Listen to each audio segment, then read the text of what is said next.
بعد از قبول گردیدن قانون جمهوری تاجیکستان درباره عهدهداری عمومی حربی دانشجویانی که پس از ختم مؤسسه عالی کسبی در آینده نیتی در مقامات حفظ حقوق کار کردن را دارند، اگر خدمت حربی را ادا نکرده باشند به کار قبول کرده نمیشوند. با نظرداشت این امروز 111 نفر ختم کننده فاکولته حقوق شناسی دانشگاه ملی تاجیکستان که آینده میخواهند در ساختارهای قدرتی مملکت فعالیت نمایند اختیاری به خدمت حربی میروند. با مقصد در فضای تنتنوی گسیل نمودن ختم کنندگان که به خدمت حربی میروند جمع آمد تنتنوی برگزار گردید. در جمع آمد رهبریت دانشگاه و دیگر شخصان رسمی اشتراک کرده اختیاراً به خدمت حربی راه پیش گرفتن جوانان را نمونه بلند مردانگی و شجاعتمندی ارزیابی کردند. این نشانه آن است که فرزندان بهار و ناموس ملت خاک تاجیکستان را مقدس شماریده برای دفاع آن در همه حالت آماده اند. سالی گذشته با در نظر داشت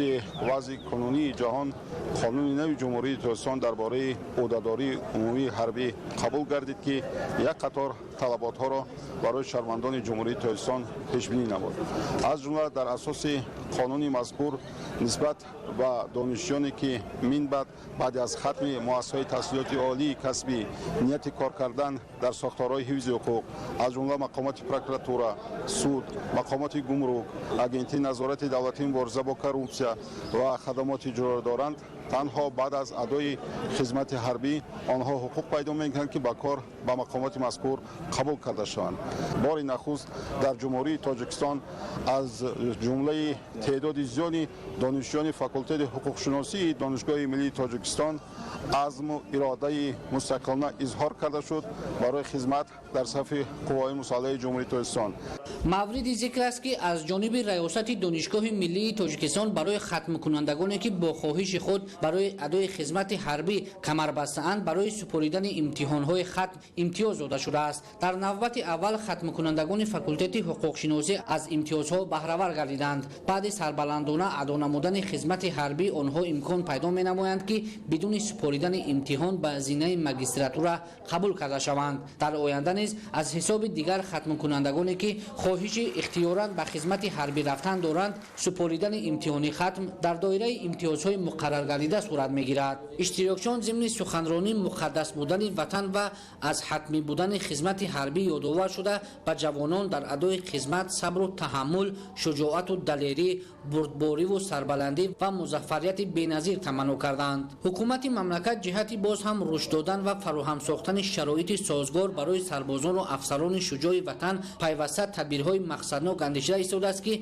با نظرداشت تامین رشد مساعد در جزء تمهای قواهای مسلح جمهوری تاجیکستان سال تا سال صف اختیاریان جوان به خدمت حربی افزایش یافته است. ختم کنندگان فاکولته حقوق شناسی دانشگاه ملی تاجیکستان جهت اجرای عهدهداری مقدس خود خدمت به وطن سفربر گردیده ایستادند.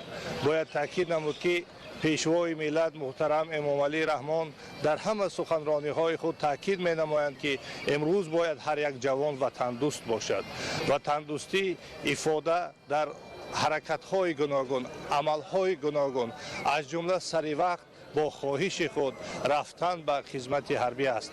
واقعا دانشجویان فاکولته حقوق شناسی دانشگاه ملی تاجیکستان بهر اجرای عهدهداری خدمت حربی خود با خواهش خود در فضای خرسندی و با اراده قوی امروز قدم به صف قواهای مسلح جمهوری تاجیکستان میمونند. با خواهش خود به خدمت حربی رفتن این نشانه دلیری و مردانگی هر جوان خودشناس است. خوشبختانه جوان پسران به خوبی درک کردند که حمایت مرز و بوم کشور قرض شهروندی هر فرد وطن پرور و هویت ملی داشته به شمار می رود. به این خاطر آنها خواهشمندی به خدمت حربی می روند که این اقدام آنها مایه افتخار و سربلندی است. امروز من دانشگاه را با بهای اعلا ختم نموده بهر اجرای عهدهداری خود که در کنستیتوسیا پیش بینی شده است آمدم اجرا نمایم که از جمله در ماده 43 کنستیتوسیای جمهوری تاجیکستان آمده است که حفظ وطن، حمایت منفعت‌های دولت، تحکیم استقلالیت، امنیت و اقتدار مدافعوی آن وظیفه هر یک شهروند میباشد. من آماده‌ام که برای وطن خدمت صادقانه خود را انجام دهم. طی چند سال اخیر مسئله دعوت به صف ارتش ملی جمهوری تاجیکستان با نظرداشت رعایت و عملی ساختن کارهای فهماندهی میان اهالی حل درست خود را یافته، شماره نفرانی که اختیاراً به خدمت حربی حقیقی میروند افزایش یافته است. باید ذکر نمود که خدمت به وطن مادر قرض فرزندی هر جوانمرد باننگ و ناموس بوده، مکتب بزرگ تربیت اراده، جسارت، شجاعت و وطنداری به حساب می رود.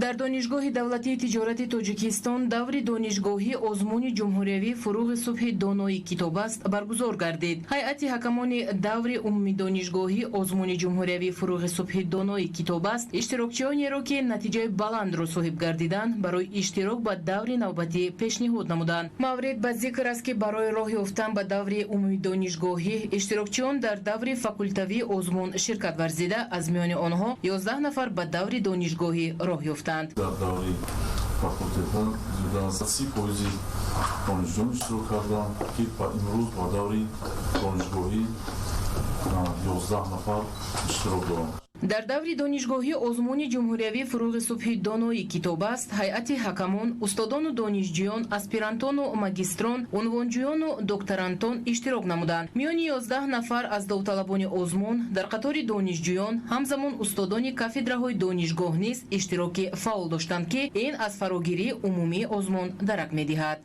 قبلا در فاکولتی‌ها ما آزمون رو گذراندیم که در آنجا ما دانشجویان زیاد رو با این جلب کردیم به کتاب و کتابخوانی.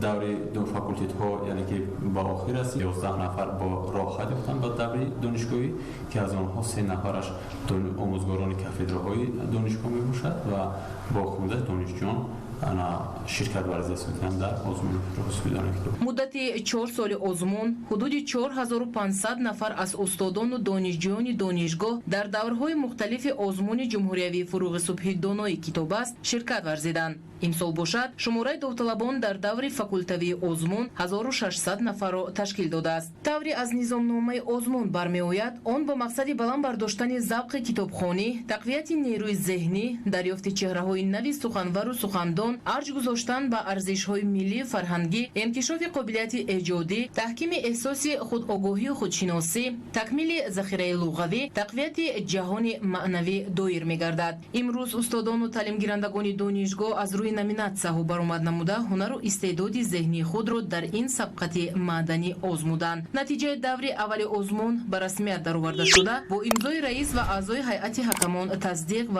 نسخه ورقه بهاگذاری برای دوره منبعه آزمون منظور می‌گردند.